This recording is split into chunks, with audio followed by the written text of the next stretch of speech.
Bom, vamos falar de uma outra entrevista. O pré-candidato do PSDB à presidência, Geraldo Alckmin, foi sabatinado hoje pela Folha, UOL e o SBT. Foi um Alckmin um pouco mais firme, digamos assim, né? Criticou também alguns colegas de partido. Diz que a justiça deve ser cumprida no caso do ex-governador de Minas, Eduardo Azeredo, nós vamos falar aqui também, condenado no Mensalão Mineiro. Afirmou que o senador Aécio Neves, réu no Supremo, não será candidato e cobrou esclarecimentos sobre recursos não declarados no exterior que pertenciam a Paulo Preto. Segundo ele, o PSDB não é imune a críticas e não vai passar a mão na cabeça de ninguém. Sobre as acusações de Caixa 2 contra si, Alckmin as classificou como um absurdo verdadeiro e destacou que as suas campanhas foram feitas dentro da lei, sem ostentação. Ao falar sobre outros presidenciáveis, o ex-governador fez ataques a Jair Bolsonaro, comparando o deputado ao PT, pois ambos seriam corporativistas. Ele também criticou Temer, que, segundo ele, governa sem legitimidade. O tucano, por outro lado, foi elogioso com o Ciro Gomes. Reconheceu que ambos têm visões completamente diferentes, mas disse ver em Ciro, viu, Vera, um certo espírito público. O que você achou da Deve ser a água de pinda, será? Um tem feito mesuras ao outro, Patrick. Me parece que ambos enxergam num segundo turno entre si, né, entre um e outro, a reedição da polarização que vigorou nos últimos anos no Brasil sem o PT na equação. Então o Ciro ocuparia esse lugar que foi do PT na polarização com o PSDB. Eu achei que o Alckmin, sim, foi mais firme em alguns assuntos, falou sobre os temas de corrupção ligado que cercam o PSDB e a ele próprio. Foi uma das primeiras vezes. Você nota que é um assunto árido para ele, que lhe causa muito desconforto por esse semblante que está, para quem nos assiste atrás de você, essa boca sempre muito contrita e alguém com uma expressão altamente incomodada com isso. Você vê que lhe causa irritação. E ele afetou essa indignação. Disse que se sente indignado de ser comparado a outros políticos ladrões. Ele até escandiu a palavra ladrão. L-A-D-R-A-O. Falou que mora no mesmo apartamento. Mora no apartamento há muito tempo, abriu mão das aposentadorias a que teria direito como parlamentar, recebe aposentadoria pelo INSS, procurou se diferenciar disso e eu acho que ele traz alguns pontos importantes que já vínhamos falando aqui. A coisa de jogar os seus companheiros aos leões. Eu acho que a gente tem que ter uma certa coerência. Se a gente cobra do PT o fato de ter um candidato preso, de insistir nessa estratégia do candidato preso, eu acho que está correto do ponto de vista institucional de um partido dizer que quando um dos seus é condenado, quando um dos seus é investigado, que se cumpra a justiça. Eu acho que é isso que a gente espera de uma política madura, né? De um país que tem instituições que funcionam. Ele diz, não cabe a mim dizer se ele é culpado ou não, que se cumpra a decisão judicial. Eu acho que isso está correto. Ele falou, você não vai nos ver acampando na frente de presídios. Eu achei uma frase forte até para os padrões alquimistas e correta, porque isso se espera de alguém que preside um partido que, portanto, é uma instituição da democracia e que não vai negar as instituições do país em nome do seu partidarismo. Mas eu acho que falta ainda ao Alckmin se fazer claro. Mesmo quando ele fala de coisas que são positivas para o seu governo, segurança pública, controle fiscal, ele soa enfadonho, por vezes muito professoral. Ele não chega ao povo, ele fica falando de números com uma certa obsessão, números que não dizem nada por si só. Ele não consegue fixar uma ideia. Mesmo a redução no número de homicídios, que é uma marca importante dos seus governos, quando termina a sabatina, você não se lembra, baixou de quanto para quanto mesmo, que ele falou? Qual é a magnitude desse ganho? Ele fala, baixamos o preço do pedágio, era tanto, passou para... Mas nada disso fica pelo tom sempre monocórdio em que ele fala, muito dessa coisa de político local. Ele soa sempre como um político provinciano, o Alckmin. Ele não soa como uma liderança, um líder nacional. Eu acho que isso vai ser um problema. Ele procurou falar, ele, em vez de olhar para os entrevistadores, olhava para a câmera. Isso é claramente orientado pelo marqueteiro, porque deve querer cortar esses vídeos, usar nas redes sociais, mas não é uma retórica que empolgue ninguém. Foi um Alckmin um pouco diferente para você, Madu? O que você achou dessa entrevista, dessa sabatina? Não, esse aspecto que a Vera levantou agora no final, eu acho muito importante. Já da outra campanha, eu acho que o grande problema do Geraldo Alckmin é essa, digamos, dificuldade que ele tem de comunicação, né, com o grande público. Né? Esse ar dele professoral, mordendo o lábio, né? Sim, sempre é uma característica dele. Ele procura, ele é aquele cara que é muito sério demais. Ele nunca passa um certo relaxamento, né? Uma coisa de estar confortável ali naquela situação.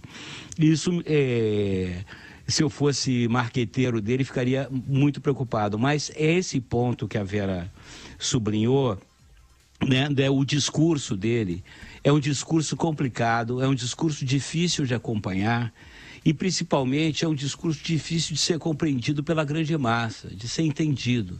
Ele tem que buscar realmente, aí, não sei de que forma, mudar radicalmente esse discurso dele. Eu acho que ele não deve deixar de ser o que ele é. Não deve forçar a barra, né? Não deve fazer igual o Temer, né? Que virou agora influenciador do YouTube, vai gravar videozinho, isso fica ridículo, né? Virar tio Suquita, não. Mas eu acho que ele tem que, de alguma forma, simplificar o conteúdo do discurso dele. Eu acho que ele tem o que dizer, ele tem um discurso de substância, mas a forma que ele faz isso, essa tempestade de números, essa coisa toda que você realmente esquece, você esquece já o que ele falou, e não dá, não é por aí. Ele tem que ser mais direto ao ponto e tentar entender que ele está falando não é com a classe A, ele está falando com um amplo espectro de brasileiros e principalmente a maior parte dos brasileiros, infelizmente, tem uma grande dificuldade de entender esse tipo de discurso, né, de incorporar, absorver e tal. Tem que levar isso em conta. Você gostou da sabatina? O que você achou, André Azar, sabatina do Alckmin? Patrick Santos, o Alckmin é isso aí. Não vai evoluir se alguém acha que precisa. Não vai melhorar se alguém acha que precisa. É isso, é o padrão. É o mesmo Alckmin de sempre. Não é alguém orientável para as câmeras, não é mesmo. Mas algumas notas importantes que precisam ser tratadas sobre a fala dele. Primeiro, curioso, quando foi perguntado sobre os supostos 5 milhões doados por fora, né, ilegalmente, para a campanha dele pela CCR, concessionária, ele contou a história das concessões rodoviárias em São Paulo, né? Como é que tudo aconteceu, mas não respondeu, não entrou no mérito. Fez o discurso da sua honradez, da sua vida pública, do seu patrimônio. Fez uma crítica, é a primeira vez que eu vejo na boca dele, me parece uma inflexão importante, sobre o fato de que esse tipo de denúncia aparece imediatamente, mesmo correndo em sigilo, nos jornais, antes e sem que ele e seu advogado tenham conhecimento da investigação, do que está em curso, do que foi dito. Né? Bateu muito nessa tecla, bateu 2 vezes na ideia da nivelação por baixo da política, da criminalização da política, de que político é tudo bandido. Acho importante essa defesa institucional da posição do político, seja quem for. Falou espontaneamente sobre reformas estruturais, fez um elogio à reforma trabalhista do governo Temer, e eu discordo de que ele tenha chamado, no sentido negativo máximo possível, o governo Temer de pejorativo, de ilegítimo. Ele disse, na verdade, que o governo Temer tem as dificuldades naturais que ele teve no passado, quando assumiu o governo de São Paulo, depois da morte do Mário Covas, de governar sem ter sido escolhido pela população. E, de fato, isso é verdade, né? Nesse sentido, há uma crise de legitimidade do governo Temer. Ele não foi votado diretamente pelo eleitor, e isso tem um impacto agravado pela situação do impeachment, né? Muito pior havendo o impeachment. Eu acho que é mais por aí. Fez uma defesa, portanto, de uma reforma importante do governo Temer. Não pode passar despercebido isso aí. E aí entram os discursos das realizações, né? Acho isso importante na fala dele.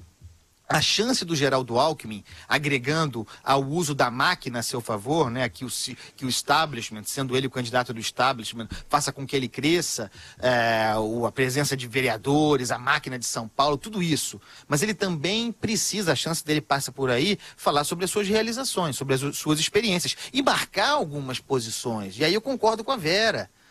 O discurso dele de segurança pública, que tem o que apresentar, não é atraente. Não tem uma sacada, um grande momento para ficar na cabeça das pessoas. A redução é impactante das mortes sobre 100 mil habitantes desde que ele assumiu. Mas, no entanto, se vai, não permanece.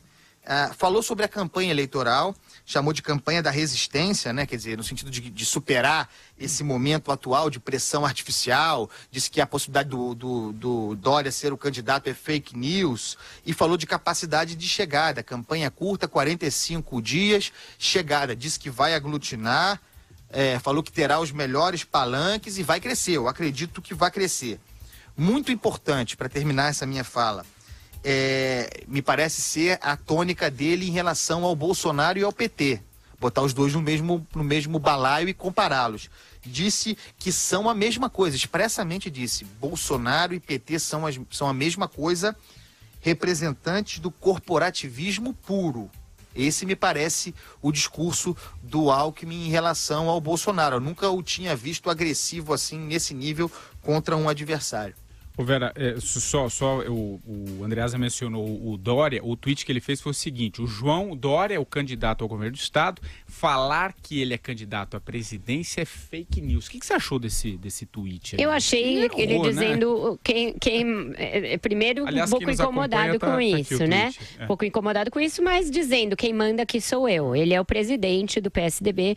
Ele fez um discurso todo sobre a sua expectativa em relação ao próprio desempenho, muito baseado naquilo que eu tenho dito aqui um pouco, né? De que ele está achando que vão vigorar as balizas de sempre. Ele falou, campanha não começa antes da TV. Tanto que ele fala assim, o que é decolar? Né? Ele usa. A campanha começa mesmo na TV. Lá que a pessoa vai procurar o seu título de eleitor. Ela não sabe nem onde guardou.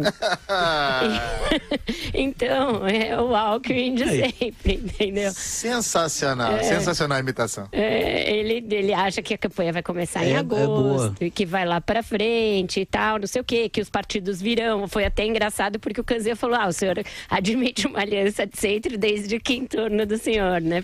E ele quis dizer que é isso aí mesmo, que é com ele que o pessoal vai. Diga, Madu. Não, eu queria fazer um adendo aí ao seu comentário, assim, da dança de acasalamento, né, meio que ensaiada entre o Ciro Gomes e o Geraldo Alckmin.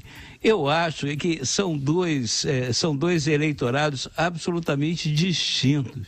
Eu acho que essa manobra é perigosíssima, porque eu acho que, por exemplo, o cara que vota no Geraldo Alckmin, ele não vota no Ciro Gomes de maneira nenhuma. Ele não aceita. É difícil dele engolir, por exemplo, um acordo, né, com a figura do Ciro Gomes e vice-versa. Você apontou bem aí, e eu fico curioso se esse jogo aí, essa dança aí dos famosos, não é muito perigosa, né? Porque se caso lá na frente você vai ter que explicar isso para o seu eleitor, né? Ou se não, pior ainda, você vai ter que explicar mesmo sem ter feito, né? Mesmo sem ter que fazer, você vai ter que explicar desde já. O que ele disse é que o Ciro o que ele disse é que o Ciro tem, nas palavras dele, tá, espírito público, já foi prefeito, já foi deputado e governa para o conjunto da sociedade e não para corporações. Seria o que o PT fez, e aí ele falou, nós demoramos muito para nos recuperar do que a Dilma fez, não vamos... E aí eu ponho aqui uma questão para debate nesta mesa, que é de suma importância. Caranguejo não anda de lado? Ele falou que caranguejo anda para trás? Por favor, me esclareçam isso. Eu sempre soube que caranguejo andava de lado. Madureira, a que tipo de caranguejo você se refere? Aquele da dança do Siri, assim, ó. Não é de lado assim? Como eu tô... a dança do Siri é de lado. É isso. Me parece que realmente o caranguejo anda de lado, ele anda pra lateral, né? Mas olha aqui. Mas eu entendo mais de aranha, André. Anda de lado. O caranguejo anda de lado, mas ele anda pra frente ou pra trás de lado, né? Então, vai ver que é isso. É isso aí.